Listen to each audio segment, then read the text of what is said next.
அனைவருக்கும் வணக்கம். இது உங்கள் கிரண் கோச்சிங் சென்டர்.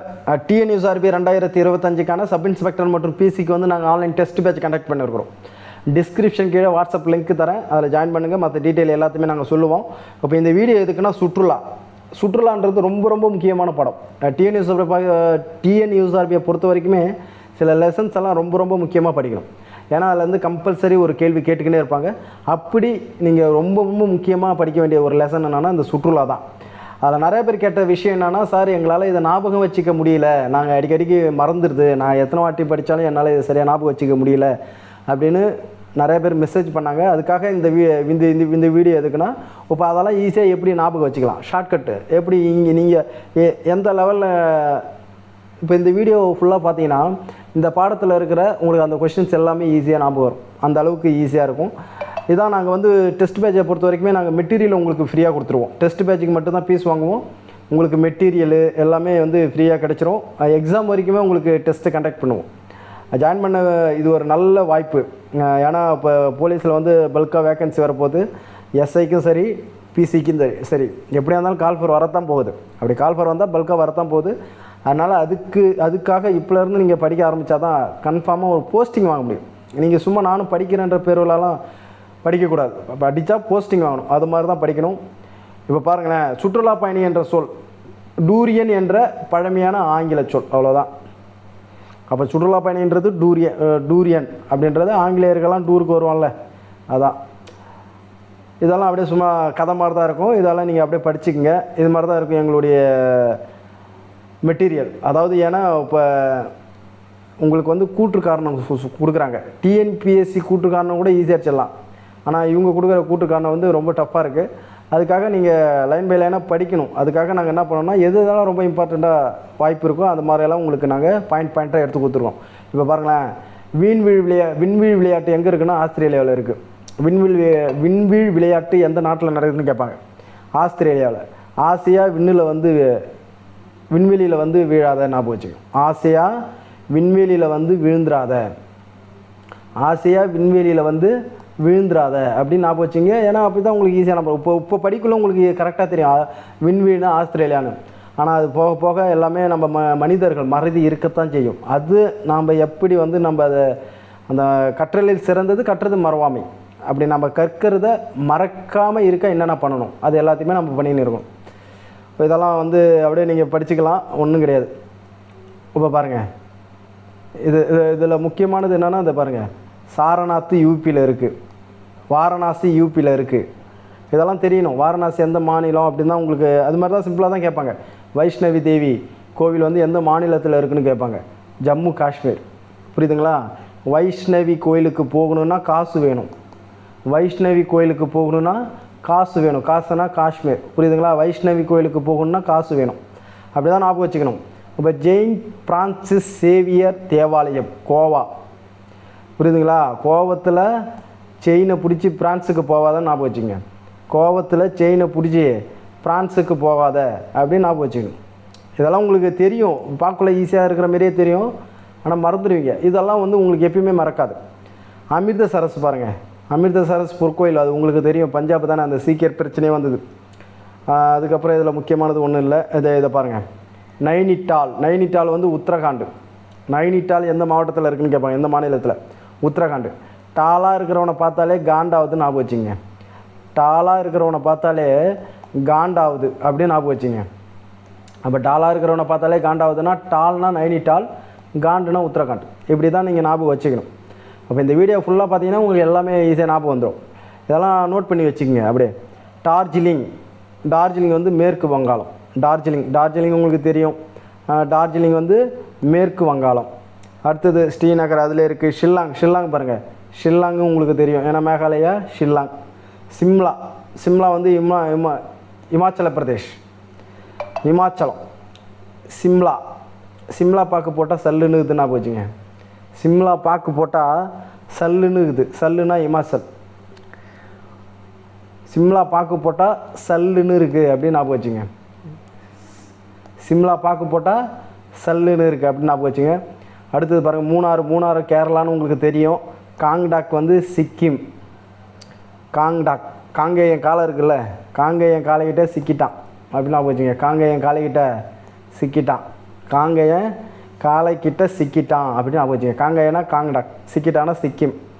அப்படி தான் ஞாபகம் வச்சுக்கணும். இதெல்லாம் வந்து நீங்கள் படிச்சிங்க, இது வந்து ஒன்றும் கிடையாது, சும்மா அதோடைய அப்ரிவேஷன் கொடுத்துருக்குறாங்க. ஆனால் தமிழில் கொடுத்துட்டு இங்கிலீஷில் கேட்பாங்க, அதுக்கு நீங்கள் குழப்பிக்கக்கூடாது, அதுக்கு நீங்கள் நல்லா படிச்சுக்கணும். அதெல்லாம் இதுதான் முக்கியம். இந்தியாவுடைய நீர்வீழ்ச்சிகள் இதுதான் நிறைய பேர் எங்கள்கிட்ட கேட்டிருந்தீங்க. இப்போ தாழியார் நீர்வீழ்ச்சி எந்த மாவட்டம்? திண்டுக்கல் மாவட்டம். அது என்னது? குதிரைவால் போன்ற அமைந்துள்ளது. இந்த 3 பாயிண்ட் தான் இந்த தாழியார் நீர்வீழ்ச்சியில். அப்போ தாழியார் நீர்வீழ்ச்சி எங்கே இருக்குது? திண்டுக்கல் மாவட்டத்தில் இருக்குது, குதிரைவால் போன்று அமைந்துள்ளது. அப்போ இதை எப்படி வச்சுக்கலான்னா, என்னது, குதிரை தழையத்தான் தின்னும் அப்படின்னு ஞாபகம் வச்சுக்கணும். குதிரை தழையத்தான் தின்னும் அப்படின்னு ஞாபகம் வச்சுக்கணும். குதிரை தழையத்தான் தின்னும், குதிரை தழையத்தான் தின்னும் அப்படின்னு ஞாபகம் வச்சுக்கணும். இப்போ குதிரைனா குதிரைவால், தழைனா தாழையார், தின்னுனா திண்டுக்கல். புரியுதுங்களா? இப்படி தான் காம்பினேஷன். இப்படி வச்சு நீங்கள் படிச்சிங்கன்னா ரொம்ப ரொம்ப ஈஸியாக இருக்க, எப்பயுமே மறக்காது, டக்கு டக்குன்னு ஆன்சர் பண்ணிங்க. அப்போ குதிரை வந்து என்னது? தழையத்தான் தின்னும் அப்படின்னு ஞாபகம் வச்சுங்க. அடுத்தது பார்க்க ஜோக் நீர்வீழ்ச்சி. ஜோக் நீர்வீழ்ச்சி அது ராஜாராணி இடி, ராஜாராணி மற்றும் இடின்றாங்க. பிரிவு நீர்வீழ்ச்சி கர்நாடகாவில் இருக்குது, சிமோகோ மாவட்டத்தில். சிமோகோ ஜோக் நீர்வீழ்ச்சி கர்நாடகா மாவட்டத்தில் சிமோகோ. இதுதான் இந்தியாவோட பெரிய நீர்வீழ்ச்சி. கர்நாடகாவில் ஷிமோகோ மாவட்டத்தில் இருக்குது. என்னது? ஜோக் நீர்வீழ்ச்சி. இது எப்படி ஞாபகம் வச்சிங்கன்னா, கர்ண சும்மாவே ஜோக் பண்ணுவான்னு ஞாபகம் வச்சுங்க. கர்ண சும்மாவே ஜோக் பண்ணுவான் அப்படின்னு ஞாபகம் வச்சுங்க. நான் சொல்கிறது புரியுதுங்களா? கர்ண சும்மாவே ஜோக் பண்ணுவான். கர்ணன்னா கர்நாடகா, சும்மானா சுமோகோ, ஷிமோகோ. கர்ண சும்மாவே ஜோக் பண்ணுவான். அப்போ கர்ணன்னா கர்நாடகா, சும்மானா ஷிமோகோ, ஜோக்குனா ஜோக் நீர்வீழ்ச்சி. புரியுதுங்களா? அப்போ இது மாதிரி தான் ஞாபகம் வச்சுக்கணும். அடுத்தது இங்கே பாருங்கள், நோக்காலி காய் நீர்வீழ்ச்சி. நோக்காலி காய் நீர்வீழ்ச்சி மேகாலயாவில் கிழக்கு காசி மாவட்டத்தில் அமைந்திருக்கு. உயரமான நேரடியாக தடையின்றி விழும் நீர்வீழ்ச்சி என்றான். உயரமாக நேரடியாக தடையின்றி நீர் விழும் நீர்வீழ்ச்சி. தடையே இருக்காது, டைரெக்டாக அப்படியே விழுந்துனே இருக்கும் போல இருக்குது. நோக்காலி காய் நீர்வீழ்ச்சி மேகாலயா. மேகாலயா நல்லா பாருங்கள், மேகாலயா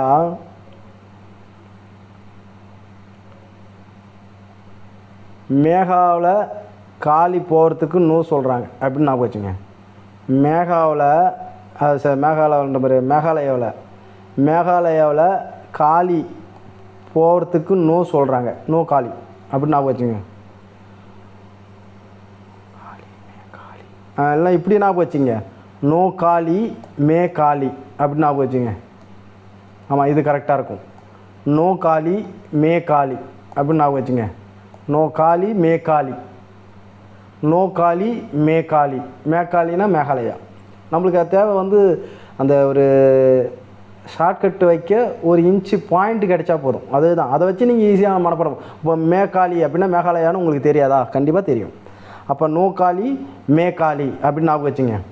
நேரடியாக தடையின்றி விழுமா. அப்போ இது என்னது? உயரமாக நேரடியாக தடையின்றி நீர் விழும் நீர்வீழ்ச்சி. தடையின்றி. அப்போ என்னது? நோக்காலி மேகாலிக்கு தடை இல்லை அப்படின்னு ஞாபகம் வச்சுங்க. நோக்காலிக்கும் மேகாலிக்கும் தடை இல்லை அப்படின்னு ஞாபகம் வச்சுங்க. புரியுதா? நோக்காலிக்கும் மேகாலிக்கும் தடை இல்லை அப்படின்னு ஞாபகம் வச்சுங்க. நோக்காலிக்கும் மேகாலிக்கும் தடை இல்லை அப்படின்னு ஞாபகம் வச்சுங்க. ரொம்ப சிம்பிளாக உங்களுக்கு இப்போ மறக்கவே மறக்காது. அடுத்தது பாருங்கள், தலக்கோணம். தலக்கோணம் ரொம்ப முக்கியமான ஒரு நீர்வீழ்ச்சி. தலக்கோணம் ஆந்திராவில் உள்ள உயரமான இந்த நீர்வீழ்ச்சியில் மருத்துவ குணம் நிறைந்த மூலிகை செடிகளால் இருந்து நீர் விழுவது சிறப்பம்சம். மருத்துவ குணம். தலக்கோணம் ஆத்திரப்பட்டால் தலை கோணம் ஆகிடும். புரியுதுங்களா? ஆத்திரப்பட்டால் தலை கோணலாகிடும். ஆத்திரப்பட்டால் தலை கோணலாகிடும் ஞாபகம் வச்சுங்க. ஆத்திரத்தில் தலை கோணலாகிடும் அப்படின்னு கூட ஞாபகம் வச்சுங்க. ஆத்திரத்தில் தலை கோணலாகிடும், ஆத்திரப்பட்டால் தலை கோணலாகிடும். இது மாதிரி ஞாபகம் வச்சுங்க. உங்களுக்கு மறக்குமா? இதுக்கப்புறம் மறக்கவே மறக்காது. அப்போ ஆத்திரப்பட்டால் தலை கோணலாகிடும். அப்போ அதுதான் என்னது? ஷார்ட்கட்டு. அப்போ ஆந்திரா தலை கோணம். ஆத்திரத்தில் தலை கோணலாகிடும், அதுக்கப்புறம் மருத்துவர்கிட்ட போகணும். புரியுதா? இப்போ ஆத்திரப்பட்டால் தலை கோணலாயிடும். அதுக்கப்புறம் எங்கே போகணும்? மருத்துவர்கிட்ட போகணும். ஏன் மருத்துவர்னால் மருத்துவ குணம் நிறைந்த நீர் விழுது சிறப்பம்சம்ல, அதுக்கு சொல்கிறேன். இப்போ மருத்துவ குணம் நிறைந்த மூலிகை செடி கொடிகளிலிருந்து நீர் விழுது எந்த நீர்வீழ்ச்சியோட சிறப்பம்சம்னு கேட்பாங்க. அப்போ தலைக்கோணம். தலைக்கோணம் எங்கே இருக்குது? ஆந்திரா. அதை தான் சொல்கிறேன். ஆத்திரப்பட்டால் தலை கோணலாயிடும். அதுக்கப்புறம் மருத்துவர்கிட்ட போகணும். எப்படி ஞாபகம் வச்சுங்க. அடுத்தது பாருங்கள், அதிரப்பள்ளி. அதிரப்பள்ளி நீர்வீழ்ச்சி கேரளாவில் திருச்சூர் மாவட்டத்தில் இருக்குது. இந்த நீர்வீழ்ச்சி அமைந்துள்ளது. இது இந்தியாவின் நயகரா. ரொம்ப ரொம்ப முக்கியம். நான் கொஷினில் இதை அடிக்கடிக்கு கேட்டுருக்கிறேன், ஆன்சரும் பண்ணியிருக்கிறீங்க. அதனால் இதை அதிரப்பள்ளி. அதிரப்பள்ளி இந்தியாவின் நயகரா. இந்தியாவின் நாயகன் வந்தாலே அதிரும் தானே. இந்தியாவின் நாயகன் வந்தாலே என்னது? அதிரும். இந்தியாவின் நாயகன் வந்தாலே என்ன ஆகிடும்? அதிரும். அப்போ இந்தியாவுடைய நாயகன் வந்தால் என்ன ஆகும்? அதிரும். அதான் ஷார்ட்கட்டு. இந்தியாவுடைய நாயகன் வந்தால் அதிரும் அப்படின்னு ஞாபகம் வச்சுக்கணும். அப்போ இந்தியாவுடைய நாயகன் வந்தால் என்ன ஆகும்? அதிரும் அப்படின்னு ஞாபகம் வச்சுக்கணும். கேரளாவில் திருச்சூர் மாவட்டத்தில் இருக்குது. கேரளாவில் திருச்சூர் மாவட்டத்தில் இருக்குது. கேரளா அதிர்ந்தால் திரிஞ்சிடும் அப்படின்னு ஞாபகம் வச்சுங்க. கேரளா அதிர்ந்தால் திரிஞ்சிடும் அப்படின்னு ஞாபகம் வச்சுங்க. புரியுதா? இப்போ அதாவது இந்தியாவுடைய நாயகன் வந்தாலே அதிரும் ஒன்றாச்சா. அதுக்கு அடுத்தது கேரளா அதிர்ந்தால் திரிஞ்சிடும் அப்படின்னு ஞாபகம் வச்சுங்க. கேரளா அதிர்ந்துருச்சுன்னு வச்சிங்களேன், திரிஞ்சிடும். திரிஞ்சிடும்னா பிரிஞ்சிடும்னு அர்த்தம். புரியுதா? இதுமாரி தான் படிக்கணும். இப்போ உங்களுக்கு இது எப்பயுமே மறக்காது. இப்போ இந்த ஷார்ட்கட்டெல்லாம் நீங்கள் என்ன பண்ணணும்? நோட்டில் எழுதி வச்சுக்கணும். இப்போ எப்பயுமே எப்போ கேட்டாலும் இதை நீங்கள் சொல்லுவீங்க. அடுத்தது பாருங்கள், வனவிலங்கு சரணாலயம். இதெல்லாம் உங்களுக்கு மனப்பாடம் ஆகலைன்றதுனால தான் இப்போ நான் உங்களுக்கு இதை ரிஸ்க் எடுத்து நிறைய விஷயங்கள் நம்ம ஸ்டூடெண்ட்டுக்கு சொல்லணும்னு எடுக்கிறேன். நல்லா ஷார்ட்கட்டு ரொம்ப முக்கியமாக நோட் பண்ணி வச்சு நல்லா படிச்சிங்க. முதுமலை எங்கே இருக்குது? தமிழ்நாட்டில் தான் இருக்குது. தமிழ்நாட்டில் எங்கே இருக்குன்னா நீலகிரி. முதுமலை எங்கே இருக்குது? தமிழ்நாட்டில் எங்கன்னா நீலகிரியில் இருக்குது. காசிரங்கா அசாம். காசிரங்கான்னது அசாம். காசிரங்கா எங்கே இருக்குது? அசாமில் இருக்குது. காசிக்கு அசால்ட்டாக போகிறான் அப்படின்னு நான் போச்சுங்க. காசிக்கு அசால்ட்டாக போகிறான். யாரோ போகிறான். அப்போ காசிக்கு அசால்ட்டாக போகிறான் அப்படின்னு நான் போச்சுங்க. அப்போ இந்தியாவில் உள்ள வனவிலங்கு சரணாலயத்தில் பார்க்குறோம் தேசிய பூங்கா. காசிரங்கா தேசிய பூங்கா எங்கே இருக்குது? அசாமில் இருக்குது. அப்போ காசிக்கு அசால்ட்டாக போகிறான் அப்படின்னு நான் போச்சுங்க. காசிக்கு அசால்ட்டாக போகிறான். ராந்தம்பர் தேசிய பூங்கா ராஜஸ்தான். ராந்தம்பர் ராரான்னு வருது பார்த்தீங்களா? ராரானா ராஜஸ்தான். ராந்தம்பூர் ராஜஸ்தான். ரான்னு ஞாபகம் வச்சுங்க. ரா. புரியுதா? இப்படி ஞாபகம் வச்சுங்க. ராரா அப்படின்னு ஞாபகம் வச்சுங்க. ரானா ராந்தம்பூர், இந்த ரானா ராஜஸ்தான் அப்படி ஞாபகம் வச்சுங்க. அடுத்தது கான்கா தேசிய பூங்கா எங்கே இருக்குது? மத்திய பிரதேசம். அப்படின்னா என்ன அர்த்தம்? கண்ணு மத்தியில் தான் இருக்குன்னு அர்த்தம். கண்ணு எங்கே இருக்குது? மத்தியில் தானே இருக்குது. கண்ணு எங்கே இருக்குது? மத்தியில், சென்டரில் இருக்குது. அப்போ கண்ணு எங்கே இருக்குன்னா மத்தியில் இருக்குது. கண் எங்கே இருக்குது? மத்தியில் இருக்குது. அப்போ கண்ணுன்னா கான்கா. மத்தியன்னா மத்திய பிரதேஷ். புரியுதுங்களா? மத்திய பிரதேஷ் கான்கா. அதே பாருங்கள், சதுப்பு நில மான்கள் ஃபேமஸ்ன்றாங்க கான்காவில். கண்ணு மத்தியில் இருக்குது. எதுக்கு? மானுக்கு கண்ணு மத்தியில் இருக்குது அப்படின்னு ஞாபகம் வச்சுங்க. மானுக்கு கண்ணு மத்தியில் இருக்குது அப்படின்னு ஞாபகம் வச்சுங்க. மானுக்கு கண்ணு மத்தியில் இருக்குது அப்படின்னு ஞாபகம் வச்சுங்க. மானுனா சதுப்பு நில மான்கள், கண்ணுனா கான்கா, மத்தியிலனா மத்திய பிரதேஷ். மானுக்கு கண் எங்கே இருக்குது? மத்தியில் இருக்குது அப்படின்னு ஞாபகம் வச்சுங்க. சுந்தரம்னாலே மேற்கு வங்காளம் தான். வங்காளப்புலி ஃபேமஸ். புரியுதுங்களா? வங்காளப்புலி. கிர்ரு வந்து குஜராத்து கிர்ரு. என்னது? கிறுக்கனாயிட்டாலே குச்சாலமாக இருப்பான் தெரியுமா? கிறுக்கனாயிட்டாலே ஒரே குச்சாலமாக இருப்பான். ஏன்னா அவனுக்கு என்ன பண்ணுறோன்னே அவனுக்கே தெரியாது. அதனால் கிறுக்கனாயிட்டா என்ன பண்ணலாம்? கிறுக்கனாயிட்டா ஒரே குச்சாலமாக இருப்பான். இப்படி ஞாபகம் வச்சுங்க. அடுத்தது பாருங்கள், பத்ராவை பாருங்கள், கர்நாடகா. பத்ரா வந்து என்னது? கர்நாடகா. கர்ணம் என்னது கர்ணம் படம் 10:30 மணிக்கு தான் நான் போய் பார்த்தேன்னு நான் போச்சுங்க. கர்ணம் படம் 10:30 மணிக்கு தான் 10:30 மணிக்கு தான் கர்ணம் படம் போடுறாங்க அப்படின்னு நான் போச்சுங்க. 10:30 மணிக்கு தான் யார் படம் போடுறாங்க? கர்ணம் படம் போடுறாங்க. 10:30 மணிக்கு தான் கர்ணம் படம் போடுறாங்க அப்படின்னு நான் போச்சுங்க. இப்போ நான் சொல்கிறதெல்லாம் எழுதின்னு வரணும். 10:30 மணிக்கு தான் கர்ணம் படம் போடுறாங்க. நீங்கள் இப்போ இதை கேட்கக்குள்ளே உங்களுக்கு ஈஸியாக ஞாபகம் வந்துடும். அப்போ 10:30 மணி கர்ணம் படம் போடுறாங்க அப்படின்னா 10:30ன்னா 10:30 கர்ணன்னா கர்நாடகா, அவ்வளோதான். புரியுதா? அடுத்தது பெரியார் தேசிய பூங்கா கேரளா. பெரியார்னோடனே தமிழ்நாடு அழைச்சிட்டு வராதிங்க, கேரளாவில் இருக்குது. பெரியார் வந்து எங்கே இருக்குது? கேரளாவில். கார்பெட் தேசிய பூங்கா உத்தரகாண்ட். கார்பெட் கம்பெனிக்கெல்லாம் உத்தரவு போட்டால் காண்டாவானுவேன் அப்படின்னு நான் போச்சுங்க. ஏன்னா உத்தரப்பிரதேசன்னு ஒரு மாநிலம் இருக்குது. அதனால் கார்பெட் கம்பெனிக்கு உத்தரவு போட்டால் காண்டாவானுவேன். கார்ப்பரேட் கம்பெனிக்கு என்ன போட்டால் காண்டாவாங்க? உத்தரவு போட்டால் காண்டாவாங்க அப்படின்னு ஞாபகம் வச்சுங்க. அப்போ கார்ப்பரேட் கம்பெனிக்கு உத்தரவு போட்டால் காண்டாவாங்க. இப்போ உங்களுக்கு ஈஸியாக இதெல்லாம் ஞாபகம் இருக்கும். இப்போ அப்படியே நீங்கள் சொல்லுவீங்க, அசால்ட்டாகவே சொல்லுவீங்க. அப்போ காசிக்கு அசால்ட்டாக போகலாம். காசிரங்க அசாம். என்னது மானுக்கு கண்ணு மத்தியில் தான் இருக்கும். கண்கா மத்திய பிரதேஷ். புரியுதுங்களா? ராந்தம்பூர் ராஜஸ்தான். இப்போ கிறுக்க குச்சாலமாக இருப்பான். கிருனா குஜராத்து. 10:30 மணிக்கு கர்ணம் படம் போடுறாங்க. 10:30னா கர்நாடகா. கார்ப்பரேட் கம்பெனிக்கு உத்தரவு போட்டால் காண்டாவானு. கார்ப்பரேட்னா உத்தரகாண்ட். இப்போ தெரியுதுங்களா? இது மாதிரி ஷார்ட்கட் வச்சிங்கன்னா உங்களுக்கு ரொம்ப ரொம்ப ஈஸியாக இருக்கும். அடுத்தது பாருங்கள், பறவைகள் சரணாலயம் கூந்தன்குளம் தமிழ்நாட்டில் தான் இருக்குது. குமரகம் பாருங்கள், குமரகம் பறவை சரணாலயம் கேரளா. கேரளாவில் குமரன்கள் அதிகம். கேரளாவில் குமரன்கள் அதிகம். கேரளாவில் குமரன்கள் அதிகம் அப்படின்னு நான் போச்சுங்க. கேரளாவில் குமரன்கள் அதிகம். குமரன்னா இளைஞர் சொல்லுவாங்கள்ல, அதுமாரி கேரளாவில் குமரன் அதிகம். பரத்பூர் ராஜா பறந்து போயிட்டார். ராஜா பறந்து போயிட்டார். ராஜா எங்கே போயிட்டார்? பறந்து போயிட்டார். பரத்பூர்னா ராஜஸ்தான். அப்போ என்னது? ராஜா பறந்து போயிட்டார். ராஜா பரத்பூர் ராஜஸ்தான். ராஜா பறந்து போயிட்டார். அடுத்தது பாருங்கள், மயானி வந்து மகாராஷ்டிரா.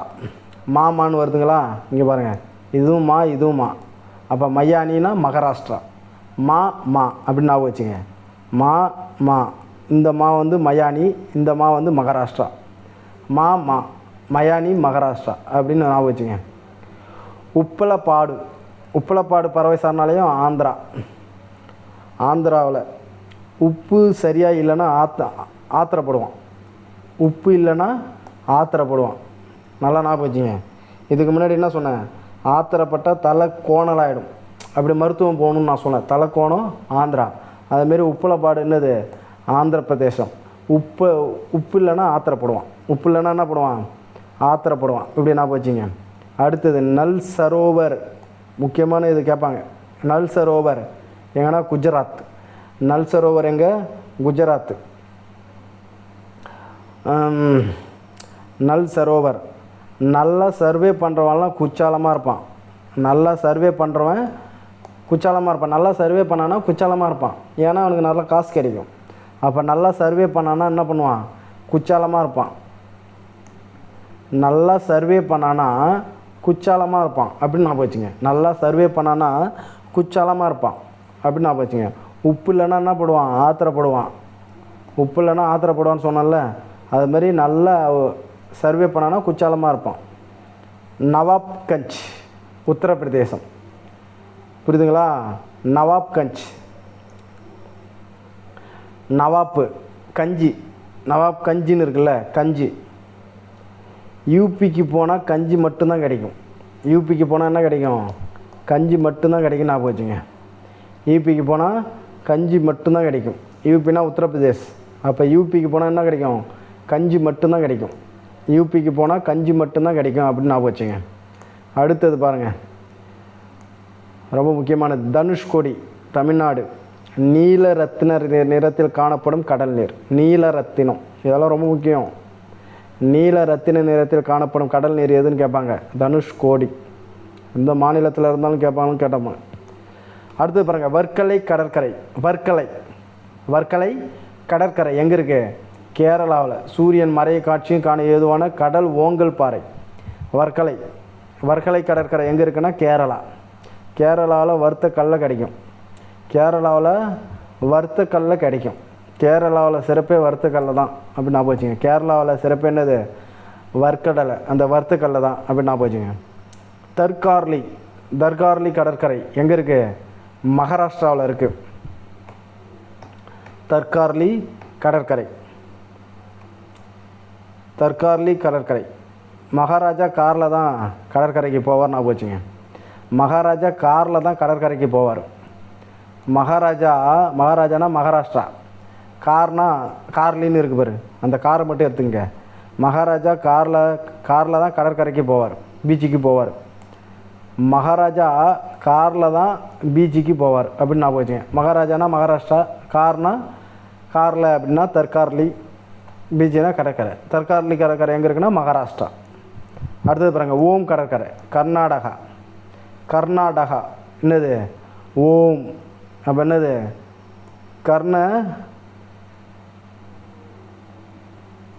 சாவுக்குள்ளே ஓம்னு சொல்லிட்டு தான் செத்தான் நான் வச்சுங்க. கர்ணன் சாவுக்குள்ளே என்ன சொல்லிட்டு செத்தான்? ஓம்னு சொல்லிட்டு தான் செத்தான். கர்ணன் பீச்சுக்கு போனாலே ஓம்னு சொல்லிட்டு தான் குளிப்பான் அப்படி நான் போச்சு. ஆமாம், இது கரெக்டாக இருக்கும். கர்ணன் பீச்சுக்கு போனாலே ஓம்னு சொல்லிட்டு தான் குளிப்பான். கர்ணன் பீச்சுக்கு போனாலே ஓம்னு சொல்லிட்டு தான் குளிப்பான். கர்ணன் பீச்சுக்கு போனாலே என்னது? ஓம்னு சொல்லிட்டு தான் குளிப்பான். அடுத்தது அகுதா. அகுதா கடற்கரை வந்து கோவா. கோவத்தில் அழுகாத அப்படின்னு ஞாபகம் வச்சுங்க. அகுதாவும் அழுகாத அப்படின்னு ஒன்று தானே இருக்குது. அப்போ கோவத்தில் அழுகாத அப்படின்னு ஞாபகம் வச்சுங்க. கோவானா கோவத்தில் அழுகாத. அப்போ கோவா அழுகாத, புரியுதுங்களா? கேரளா மராரி. மராரி மரம் இல்லை கடற்கரையில், மரம் இல்லைன்னு கேர் பண்ணாத. கடற்கரையில் மரம் இல்லைன்னு கேர் பண்ணாத. கேர்னா கேரளா. கடற்கரையில் பீச்சில் மரம் இல்லைன்னு கேர் பண்ணாத அப்படின்னு ஞாபகம் வச்சுங்க.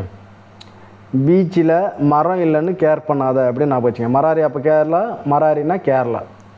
பீச்சில் மரம் இல்லைன்னு கேர் பண்ணாத அப்படின்னு ஞாபகம் வச்சுங்க. இப்படி தான் படிக்கணும், புரியுதுங்களா? இது மாதிரி படிச்சிங்கன்னா உங்களுக்கு எதை கேட்டாலும் நீங்கள் ஆன்சர் பண்ணிக்கினே இருப்பீங்க.